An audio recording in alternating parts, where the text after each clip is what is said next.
Hello there, everyone. If you're watching this video, then you are part of the TTOR Army, an army that is building itself up one subscriber at a time. And as you can see from the title and thumbnail of today's video, today we are going to be talking about the founder of the Babylon Bee, Seth Dillon, and more specifically about how he is being targeted for censorship, for cancel culture, by the woke right. Now, if that sounds ironic to you, it should, because it wasn't that long ago that the Babylon Bee, Seth Dillon's publication that he founded, was actually censored by Twitter before Elon Musk bought it up. As you can see here on the screen, I went to the Google search engine, typed in Babylon Bee banned from Twitter, and here's what the AI overview pointed out. The Babylon Bee's account on X, formerly Twitter, is not banned and has been active since it was reinstated by Elon Musk in November 2022. The account was originally suspended in March 2022 for violating Twitter's hateful conduct policy after it posted a satirical tweet naming U.S. Assistant Health Secretary Rachel Levine, a transgender woman, Man of the Year. The Babylon Bee's CEO, Seth Dillon, refused to delete the tweet, which was a condition for the account's reinstatement under the previous management. After Elon Musk acquired Twitter, he ordered the reinstatement of the Babylon Bee's account, among others, as part of his new approach to freedom of speech on the platform. So yes, back in the day, because the Babylon Bee was constantly making fun of the woke left and all of their insane rhetoric and talking points and agenda, well, the woke left who ran Twitter back then decided to ban the Babylon Bee's account. And it was only when Elon Musk took over owning Twitter that the Babylon Bee account got reinstated, and the Babylon Bee got right back to making fun of everyone they normally do, which is everyone. It was great for a few years. But now, the woke right is targeting Seth Dillon and the Babylon Bee for cancel culture purposes, for censorship, to shut them up just like the woke left tried to get them to shut up. And let's look at all the evidence supporting this. So, recently we saw Seth Dillon on October 12th post a picture of a guy on Twitter who calls himself Klaus, or Zionists or Scum as his user handle. The guy said, "You're in on it too, censored. Don't think we forgot. Conspired with foreign government about killing Charlie. We censored. No, you did. Censored. We're gonna get you, I promise. Maybe not today or tomorrow, but you're living on borrowed time and you know it." So, Seth Dillon said in response to him on Twitter, "You live in Houston, right? I've been in touch with law enforcement and they have some questions." And then 8 days later, Seth Dillon did a follow-up to this tweet of his where he said, "The man who posted this threat is Nicholas Ray, a 28-year-old Texas resident. He posted threats of violence targeting myself, Laura Loomer, and Josh Hammer. He's currently being extradited to Florida where he'll face multiple charges, including written threats to kill. Where do you think he got the idea that I was involved in Charlie's murder?" Now, thankfully, Seth Dillon answered this question for us in this tweet, which you can see on screen. "The man who was just arrested for threatening to kill me because he believed I was involved in Charlie's murder only follows these 5 accounts on X." And if we go ahead and just click on the picture, as you guys can see right here on the screen, the guy follows Israel Exposed, Martin Talks Cowboys, Paul Miller, APAC Tracker, and Candace Owens. Oh no. So a Candace Owens fan threatened to kill Seth Dillon as well as Josh Hammer and Laura Loomer, and he got arrested by authorities in Florida over it, because that's how valid the threats were. And in case you don't know, Candace Owens is a woke right thought leader, a woke right political analyst, and so the bulk of her audience, the vast majority of her audience, is made up of right-wing people, most of whom who are on the woke right end of the spectrum. So the odds of this person being a woke leftist threatening to kill Seth Dillon are incredibly low because of the fact that they're a Candace Owens fan. It is highly likely that this person is a woke right person, not a woke left. So it's not just the woke left who threatens to kill people they disagree with, it's also the woke right as well. In an October 20th tweet, Attorney General James Uthmeyer confirmed that the guy had been arrested for making death threats specifically to Jewish conservative media members who happen to live in the state of Florida, and so they did an investigation, found the threats to be sufficient enough to arrest the guy, and so they did. And because Seth Dillon knew that there were going to be people who would question why he would report this guy to authorities, Seth Dillon explains, "I have a family. I want my children to grow up with a father, and I'd like to live to see them have children of their own someday. If you threaten to kill me, I will report you, and you will be arrested and charged." Well, that's just plain old common sense to us normal people who live in planet reality. What about on the woke right? What do they think? Well, Lauren Witzke said in a tweet, "Seth Dillon last week. They are a cancer and we must kill them before they kill us. Some schizo hundreds of miles away. We know what you did and we're coming for you next." Gets arrested. The real purpose of this severe response and high-profile arrest is intended to scare average citizens away from criticizing these hyper-Zionist influencers. Today, it's the Schizo Anon account. Tomorrow, it's you. So first of all, notice what she says that Seth Dillon allegedly said. Seth Dillon allegedly said that they, the woke right, are a cancer and we must kill them before they kill us. Which you're going to see later in this video. The implication is that Seth Dillon is inciting violence towards the woke right. And notice what else Lauren is saying here.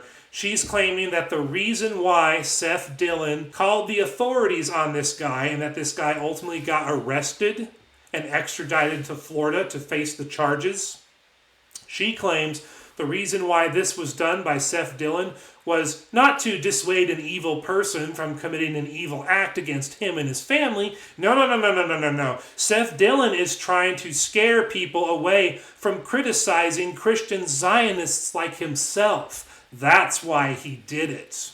Naturally, Seth Dillon saw this tweet and said in response to Lauren, "The purpose of reporting death threats is to prevent evil people from acting on them. I'd prefer not to die. I've never made a death threat. I've criticized bad ideas, calling them cancerous because they spread and do real harm." And then he gives a link to an article he wrote about this whole issue of refusing to criticize the woke right. An article which I've read and I'm thinking of doing a separate video on. But notice how Lauren claims that Seth Dillon reported this guy because he's trying to silence criticism of people like himself. Seth Dillon points out, rightly, no, actually it's because I'd prefer not to die, and reporting their death threats helps prevent them from acting on them. Common sense, anyone understands this. No real person with any brains to rub together, any brain cells to rub together, that is, would disagree with Seth on this. It's a completely reasonable point.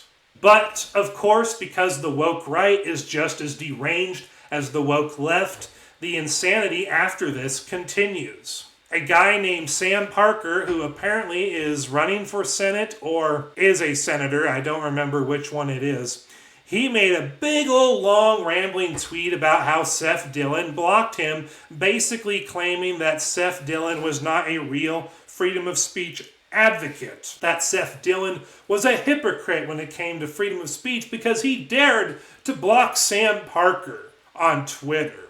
So I had to point out the obvious to Sam here. Seth blocking you falls under freedom of association. This is not an attack on your freedom to speak, and freely choosing not to associate with you doesn't make Seth a hypocrite on freedom of speech. But it gets better. So Seth Dillon in a different tweet said, "We're already winning, and we'll continue winning only if we stay healthy as a movement. That means treating our cancer and killing it before it kills us. Now, any normal person who read that tweet did not interpret that as an incitement to violence. But woke right people like Evan Kilgore said in response, "If I were to say the Zionist right is a cancer that needs killed, then my account would be suspended, rightfully so. But when Seth Dillon says the anti-Zionists are a cancer that needs killed, he gets thousands of likes." To which I initially responded, "How dare people like Seth Dillon's tweets? They're supposed to like my tweets. Wah!" Seth Dillon, though, in response to this guy's post, said, "Bad ideas are like cancer. That's my argument. Some of yours fall into the cancer category, like when you say Hitler was right. Such evil only breeds hatred and violence. It must be confronted and conquered in the marketplace of ideas. More here." And then he provides a link. So the woke right claims that Seth Dillon is trying to suppress criticism of himself by getting his critics arrested, even though the thing that got his critics arrested was the fact that they made death threats towards him, which is not legally protected by the First Amendment. And then they claim that Seth Dillon is inciting violence against them because he said that woke rightism is a cancer in the conservative movement, and we have to remove the cancer to stay healthy as a movement. Seth Dillon points out that bad ideas are like a cancer, and he explains that we must excise this cancer in the marketplace of ideas.